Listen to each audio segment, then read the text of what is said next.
45 ಈ ಸಿನಿಮಾ ನೋಡಿದ್ರೆ ಇದೇನಪ್ಪಾ ಮಾಮೂಲಿ ಕಮರ್ಷಿಯಲ್ ಚಿತ್ರ ಅನ್ಸೋದೇ ಇಲ್ಲ. ಯಾಕಂದ್ರೆ ಇದು ಸಿದ್ಧಾಂತ, ಅಪರಾಧ ಪ್ರಜ್ಞೆ ಮತ್ತು ನೈತಿಕ ಹೊಣೆಗಾರಿಕೆ ಹೀಗೆ ದೊಡ್ಡ ದೊಡ್ಡ ಪ್ರಶ್ನೆಗಳನ್ನ ನಮ್ಮ ಮುಂದಿಡುತ್ತೆ. ಇದು ಪ್ರಶ್ನೆಗಳನ್ನ ಕೇಳೋ ಸಿನಿಮಾ, ಆದ್ರೆ ಸುಲಭ ಉತ್ತರಗಳನ್ನ ಕೊಡೋಕೆ ನಿರಾಕರಿಸುತ್ತೆ.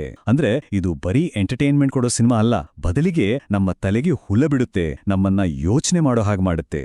ಈ ಇಡೀ ಸಿನಿಮಾದ ಕಥೆ ನಿಂತಿರೋದೇ 3 ಪಾತ್ರಗಳು. ಈ ಪಾತ್ರಗಳ ದೃಷ್ಟಿಕೋನಗಳೇ ಸಿನಿಮಾದ ಅಡಿಪಾಯ.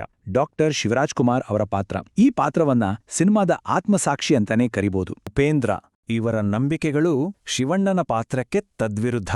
ಇವರ ಪ್ರಕಾರ ಈ ಸಮಾಜನ ಸರಿ ಮಾಡೋಕಾಗಲ್ಲ, ಇದು ಪೂರ್ತಿ ಹಾಳಾಗಿದೆ. ನೈತಿಕತೆ, ಮೊರಾಲಿಟಿ ಅಂತೆಲ್ಲ ಹೇಳ್ತೀವಲ್ಲ, ಅದೆಲ್ಲ ಸಮಯಕ್ಕೆ ತಕ್ಕ ಹಾಗೆ ಬದಲಾಗೋದು. ಅಲ್ಟಿಮೇಟ್ ಸತ್ಯ ಅಂದ್ರೆ ಅದು ಪವರ್ ಮಾತ್ರ. ತಾಳ್ಮೆ, ನೀತಿ ನಿಯಮ ಇದೆಲ್ಲ ವೇಸ್ಟ್ ಅಂತ ಇವ್ರು ಶಿವಣ್ಣನ ಪಾತ್ರಕ್ಕೆ ಪದೇ ಪದೇ ಚಾಲೆಂಜ್ ಮಾಡ್ತಾರೆ. ಇವರಿಬ್ಬರ ಸಿದ್ಧಾಂತಗಳ ಮಧ್ಯೆ ಸಿಕ್ಕಿ ಹಾಕೊಂಡಿರೋ 3ನೇ ಕಂಬ ರಾಜ್ ಬಿ ಶೆಟ್ಟಿಯವರ ಪಾತ್ರ. ಇದೇ ನೋಡಿ ಕಥೆಯ ಮಾನವೀಯ ಅಂಶ. ಈ ಪಾತ್ರದ ಭಾವನೆಗಳು, ಇವರು ಮಾಡುವ ತಪ್ಪುಗಳೇ ಇಡೀ ಕಥೆಯ ತಿರುಳು. ಆಳವಾದ ಗೊಂದಲದಲ್ಲೇ ಇವರು ಇರ್ತಾರೆ, ಮತ್ತು ಈ ಗೊಂದಲದಲ್ಲೇ ಇವರು ತಗೊಳ್ಳೋ ಕೆಲವೊಂದು ನಿರ್ಧಾರಗಳು, ಮಾಡೋ ತಪ್ಪುಗಳೇ ಕಥೆಯನ್ನ ಮುಂದಕ್ಕೆ ತಗೊಂಡೋಗೋದು. ಅದಕ್ಕೆ ಇದು ಅಷ್ಟು ಹ್ಯೂಮನ್ ಅನ್ಸೋ ಪಾತ್ರ. ಸೊ ಇಲ್ಲೇ ನೋಡಿ ಸಿನಿಮಾದ ಅಸಲಿ ಸಂಘರ್ಷ.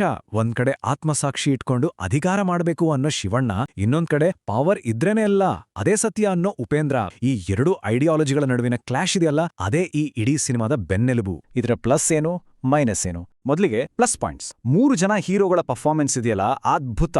ಸಂಭಾಷಣೆಗಳು ತುಂಬಾ ಸ್ಟ್ರಾಂಗ್ ಆಗಿದೆ, ಡೈರೆಕ್ಷನ್ ಕೂಡ ತುಂಬಾನೇ ಮೆಚೂರ್ಡ್ ಆಗಿದೆ. ಆದ್ರೆ ಮೈನಸ್ ಪಾಯಿಂಟ್ಸ್ ಕೂಡ ಇವೆ. ಸಿನಿಮಾದ ಪೇಸ್ ಮಧ್ಯದಲ್ಲಿ ಸ್ವಲ್ಪ ಸ್ಲೋ ಆಗುತ್ತೆ, ಕೆಲವು ಡೈಲಾಗುಗಳು ಸ್ವಲ್ಪ ಪ್ರೀಚಿ ಅನಿಸಬಹುದು. ಅದಕ್ಕೆ ಇದೊಂದು ಮಾಸ್ ಸಿನಿಮಾ ಅಲ್ಲ, ಎಲ್ರಿಗೂ ಬೇಗನೆ ಕನೆಕ್ಟ್ ಆಗೋದು ಕಷ್ಟ. ಕೊನೆಗೆ ಹೇಳೋದಾದ್ರೆ ಇದು ಹೀರೋ ವಿಲನ್ ಕಥೆನೇ ಅಲ್ಲ, ಇದು ನಾವು ಮಾಡುವ ಆಯ್ಕೆಗಳು ಮತ್ತೆ ಅದರಿಂದಾಗೋ ಪರಿಣಾಮಗಳ ಬಗ್ಗೆ ಇರೋ ಸಿನಿಮಾ. ಇದು ನೋಡೋರನ್ನ ಸುಮ್ಮನೆ ಖುಷಿ ಪಡಿಸಲ್ಲ, ಬದಲಿಗೆ ಅವರಿಗೆ ಚಾಲೆಂಜ್ ಮಾಡುತ್ತೆ. ಈ ಎಲ್ಲ ಅಂಶಗಳನ್ನ ಗಮನದಲ್ಲಿಟ್ಕೊಂಡು ಈ ಚಿತ್ರಕ್ಕೆ ಸಿಕ್ಕಿರೋ ರೇಟಿಂಗ್ 5ಕ್ಕೆ 3.8. ಒಂದೇ ಮಾತಲ್ಲಿ ಹೇಳೋದಾದ್ರೆ ಇದೊಂದು ಬೋಲ್ಡ್, ಮೆಚೂರ್ಡ್ ಮತ್ತು ಯೋಚನೆ ಮಾಡೋ ಹಾಗೆ ಮಾಡೋ ಸಿನಿಮಾ. ಆದ್ರೆ ಒಂದು ವಿಷಯ, ಇದನ್ನ ನೋಡಕ್ಕೆ ತಾಳ್ಮೆ ಬೇಕೇ ಬೇಕು.